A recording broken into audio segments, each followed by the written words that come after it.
बड़ों को प्रणाम, छोटों को स्नेह और आशीष। मैं हूँ राजेश त्रिपाठी। स्वागत है आपका मेरे चैनल धर्म दर्पण में। धर्म दर्पण में हम लोग नवरात्रि के उपलक्ष्य में माँ के नौ रूपों की जो पूजा की विधि है और साथ ही माँ के जो 51 शक्तिपीठ हैं उनका भी परिचय आपको दे रहे हैं। आपसे आग्रह है कि कृपया मेरे वीडियो लाइक और शेयर कर लिया करें, और अगर अब तक आपने मेरे चैनल धर्म दर्पण को सब्सक्राइब नहीं किया तो कृपया सब्सक्राइब कर लें। आज हम माँ के कूष्मांडा रूप की जो है वो वर्णना करेंगे और उनकी पूजा की विधि बताएंगे। माँ की पूजा नवरात्रि के चौथे दिन होती है।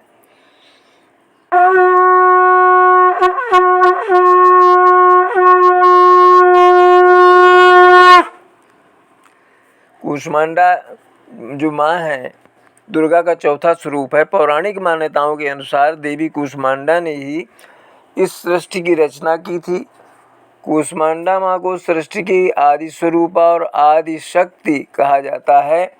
मान्यता है कि शुरुआत में प्रारंभ में हर ओर अंधेरा व्याप्त था, अंधकार व्याप्त था, और माँ से ही जो है सृष्टि की शुरुआत, या कहा जाता मान्यता है कि शुरुआत में हर ओर अंधेरा व्याप्त था।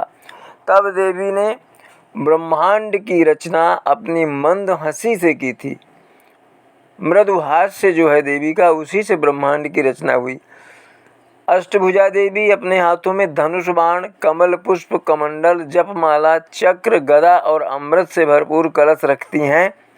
माता कूष्मांडा को मालपुए का भोग लगाया जाता है।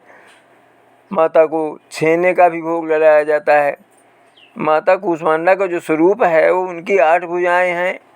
अतः माता कूष्मांडा को अष्टभुजा देवी के नाम से भी जाना जाता है। दुर्गा सप्तशती के अनुसार देवी कूष्मांडा को इस चराचर जगत की अधिष्ठात्री माना गया है। माता कूष्मांडा के तेज और प्रकाश से सभी 10 दिशाएं प्रकाशित होती हैं। ब्रह्मांड की सभी वस्तुओं और प्राणियों में गतिमान तेज इन्हीं के बिंब को माना गया है। माता कूष्मांडा के 7 हाथों में क्रमशः कमंडल, धनुष बाण, कमल पुष्प, अमृत, कलश, चक्र तथा गदा होती है। 8वें हाथ में सभी सिद्धियों और निधियों को देने वाली जपमाला है। इनका वाहन सिंह है। माता कूष्मांडा की पूजा का जो है मंत्र है, सुरासुर संपूर्ण कलशम रुधिराप्लुतमेव च दधाना हस्त पद्माभ्याम कूष्मांडा शुभदास्तु में। माता कूष्मांडा का स्वभाव जो है बहुत ही निर्मल होता है। निर्मल मन से की गई अति अल्प सेवा, थोड़ी सी सेवा से ही वो भक्ति से सेवा और भक्ति से कूष्मांडा प्रसन्न हो जाती है। माता कूष्मांडा की उपासना मनुष्य को आधियों व्याधियों से सर्वदा विमुक्त करके उसे सुख, समृद्धि और उन्नति प्रदान करने वाली है। देवी कूष्मांडा की पूजा का एक मंत्र ये भी है, या देवी सर्वभूतेषु माँ कूष्मांडा रूपेण संस्थिता नमस्तस्यै नमस्तस्यै नमस्तस्यै नमो नमः।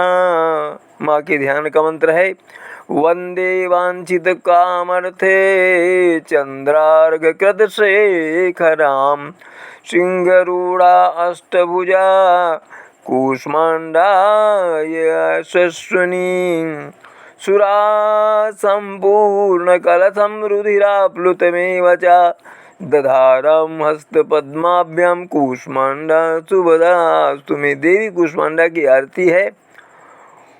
देवी कूष्मांडा की आरती है इस तरह से की जाती है। ध्यान मंत्र आपको बताया, आरती बताई। कूष्मांडा जय जगत सुखदानी, मुझ पर दया करो महारानी। पिंगला ज्वाला मुखी निराली, शाकंभरी माँ भोली भाली। लाखों नाम निराले तेरे, भक्त कई मत वाले तेरे। भीमा पर्वत पर है डेरा, स्वीकारो प्रणाम ये मेरा, सबकी सुनती हो जगदम्बे। अब इसमें पौराणिक मान्यता के अनुसार ही कहा जाता है कि माँ कूष्मांडा से तात्पर्य कुम्हड़े से, कुम्हड़ा होता है ना, कहा जाता है कि माँ कूष्मांडा ने संसार को दैत्यों के अत्याचार से मुक्त करने के लिए ही अवतार लिया था। इनका वाहन सिंह है। हिंदू संस्कृत में कुम्हड़े को कुष्मांड कहते हैं, इसलिए इस देवी को कूष्मांडा कहते हैं। पौराणिक कथाओं के अनुसार जब सृष्टि का अस्तित्व नहीं था, देवी ने ब्रह्मांड की रचना की। इन्हें आदि स्वरूपा आदिशक्ति भी इसीलिए कहा जाता है। कहते हैं कि इनकी उपासना से आयु, यश, बल और स्वास्थ्य की वृद्धि होती है। अब पूजा में ये भी एक आता है कि कोई भी पूजा हो उसमें कोई त्रुटि रह गई है, ये सब हम लोग तो जानते नहीं, जो आम जन हैं। इसलिए हर पूजा के बाद एक क्षमा याचना मंत्र है, उसको जरूर एक बार पढ़ लेना चाहिए। वो है आवाहनम न जानामि, न जानामि विसर्जनम, पूजां चैव न जानामि, क्षमस्व परमेश्वरी, मंत्रहीनं क्रियाहीनं भक्तिहीनं सुरेश्वरी, यत पूजितं मया देवी परिपूर्णं तदस्तु मे। मतलब ये हुआ इसका कि मैं ना आपका आह्वान जानता हूँ, कैसे आपको आवाहन करूँ आपका। न जानामि विसर्जनम, कैसे पूजा में के बाद आपका विसर्जन करते हैं ये भी मुझे नहीं पता। पूजां चैव न जान, पूजा की विधि भी नहीं मैं जानता, तो मुझे क्षमा कीजिएगा अगर आपकी पूजा में कोई त्रुटि रह गई हो। मंत्रहीनम क्रियाहीनम, मंत्र नहीं जानता, पूजा की क्या क्या क्रिया विधि है ये भी नहीं जानता। भक्तिहीनम, भक्ति भी नहीं है हे परमेश्वरी। तो ये तो पूजितम, जितनी भी मैंने यथासाध्य पूजा की है उसी को परिपूर्ण मान करके और मुझ पर प्रसन्न हो जाइए। अब हम आपको शक्तिपीठों की का परिचय कराते हैं। 18वीं शक्तिपीठ जो है प्रयाग में है। उत्तर प्रदेश के शहर प्रयागराज के संगम तट पर माता की हाथ की अंगुली गिरी थी। 19वां युगाद्या भूतधात्री पश्चिम बंगाल के बर्धमान जिले के खीर ग्राम स्थित जुगाद्या स्थान पर माता के दाएं पैर का अंगूठा गिरा था। 20वां है जयंती, बांग्लादेश के सिलहट जिले के जयंतिया परगना के भोर भोग गांव गालाजोर के खासी पर्वत पर जयंती मंदिर है, यहाँ माता की बाईं जंघा गिरी थी।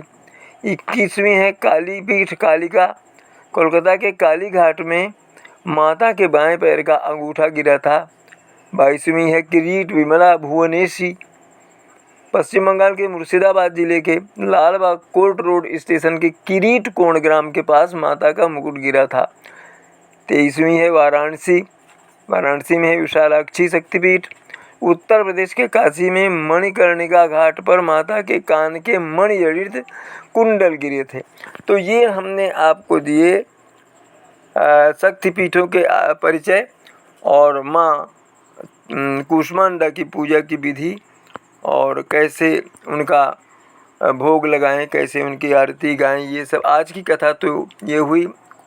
और शक्तिपीठों का भी परिचय पाया आपने। इसी तरह हम अगले जो माँ के रूप हैं उनकी पूजा की विधि और दूसरे जो शक्तिपीठ बाकी रह गए हैं उनके बारे में भी आपको परिचय आगे वाले वीडियो में देंगे। आपका बहुत बहुत धन्यवाद कि आप हमारे वीडियो बड़े ध्यान से देखते हैं और हमें प्रोत्साहित करते हैं। इसी तरह देखते और प्रोत्साहित करते रहिएगा और चैनल धर्म दर्पण को सब्सक्राइब कर लीजिएगा। मिलते हैं फिर अगले किसी भी वीडियो में, तब तक के लिए प्रणाम, नमस्कार।